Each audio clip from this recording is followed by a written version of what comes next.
Two people sit down at two different desks on the same Saturday afternoon in two different dealerships in the same city, earning almost the same salary and walking in with the same need. They both need a car. Not for luxury, not for status, but for work, for movement, for independence. And by the end of that afternoon, both of them will drive home with keys in their hand and a payment they believe they can afford. And one of them will quietly set themselves back nearly $60,000 over the next decade without ever feeling like they made a bad decision.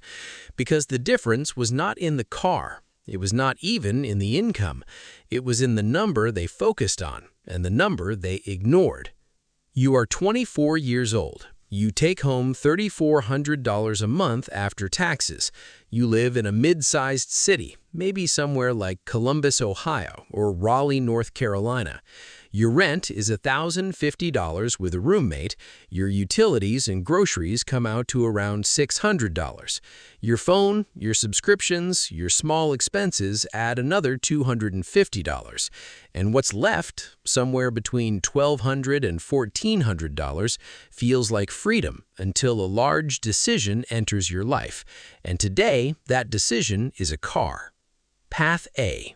Your name is Daniel. You decide before you step into any dealership that you are not going to shop for a car, you are going to shop for a total cost. You open your laptop on a Tuesday night and you search, not for models, but for numbers, average interest rates, loan terms, depreciation curves, total cost of ownership. You spend 3 nights learning things most people never look up.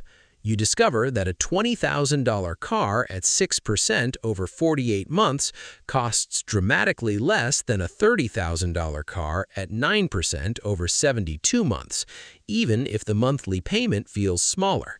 You write one number down on a piece of paper. $25,000 total cost. Cap. Not monthly, not emotional, total cost. You walk into the dealership on Saturday with that number in your pocket. The salesperson greets you, shows you options, guides you towards something slightly nicer, slightly newer, slightly more comfortable.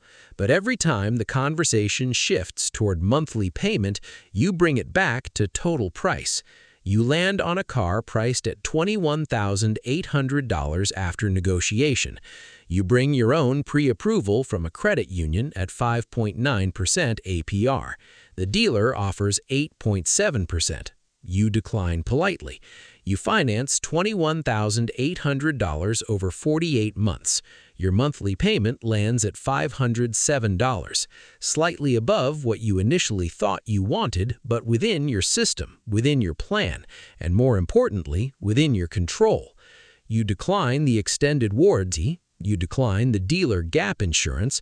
You decline the add-ons, not because they are always bad, but because you researched them beforehand and you know you can get them cheaper outside the dealership.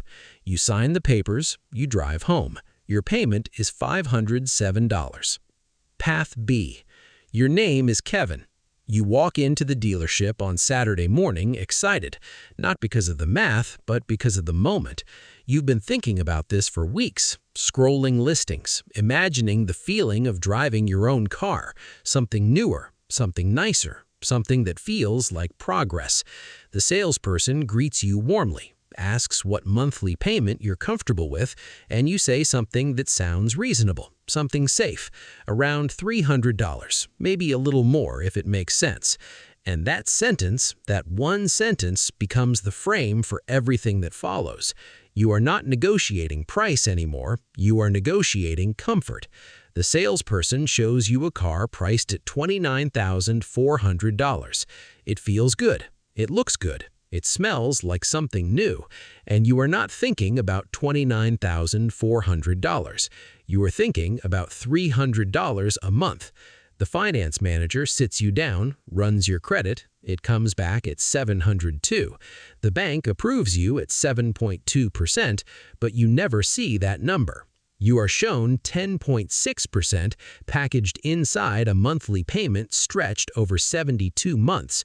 Your monthly payment comes out to $318, and that feels like a win. That feels like you stayed disciplined. That feels like you didn't overspend. You accept the extended warranty because it only adds $41 a month. You accept the gap insurance because it only adds $17 a month.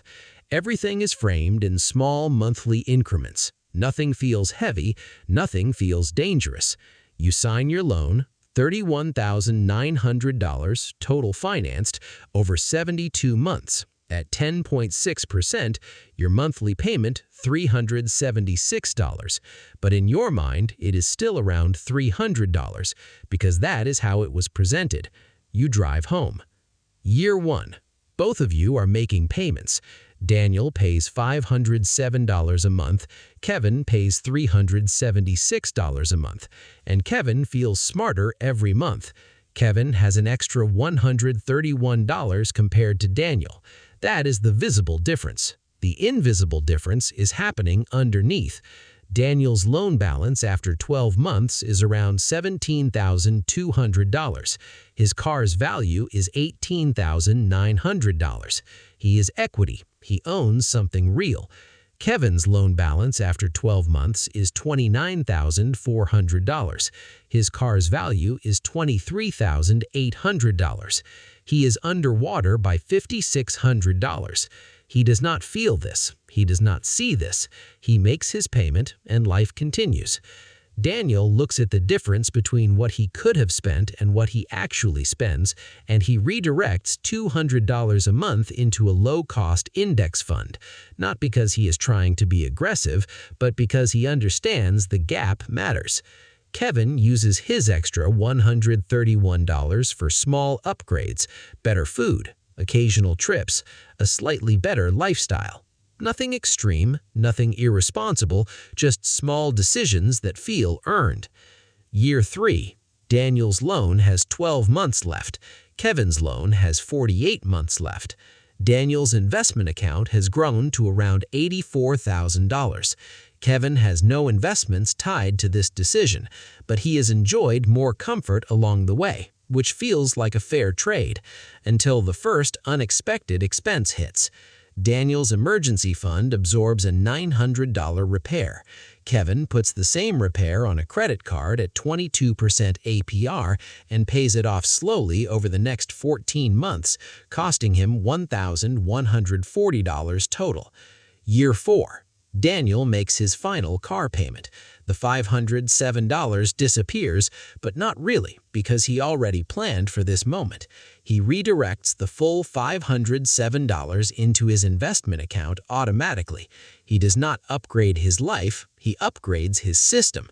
Kevin continues paying $376 a month. Year 6. Daniel has been investing $507 plus his original $200 for 2 years. His investment account, tied only to this car decision, is now $24,600. Kevin finally finishes his 72-month loan. His car is fully paid off. At the same time, the car feels older, less exciting. He starts thinking about upgrading. The cycle begins again. Daniel still drives the same car. It runs fine. He maintains it. He does not feel urgency. Year 8. Daniel's investment account crosses $52,000. Kevin has entered his second car loan, this time $410 for another 72 months, because that is what feels manageable. Year 10. Daniel's total advantage from this one decision, this one moment of choosing total cost over monthly comfort, is over $61,000. That includes avoided interest, avoided depreciation losses, and compounded investment growth. Kevin has never missed a payment. Kevin has never made a reckless decision. Kevin did what felt reasonable every month. But the system he entered was designed around payments, not ownership, not growth, not leverage. Payments. And payments do not compound in your favor. They compound in the system's favor. The real trap was never the $300 payment. The trap was believing that a smaller monthly number meant a better financial decision, when in reality, it often means a longer timeline, higher interest, and more hidden costs spread thinly enough that you never feel it all at once. You feel it slowly over years. And that's why most people never identify it as a mistake, because it never feels like one in any single moment. It only becomes visible when you step back and look at the full timeline, and by then, the contract is already signed, the payments are already made, and the system is already running. And somewhere right now, someone is sitting in a dealership being asked what monthly payment they are comfortable with, and they are about to answer that question the same way Kevin did, not realizing that the answer to that question will shape the next 7 years of their financial life, not dramatically, not loudly, but quietly, consistently, one payment at a time. And the difference between $300 and $500 will not feel like $200. It will feel like a life that either compounds forward or stays in place. And from the outside, both cars will look almost the same, parked in the same driveway under the same sky.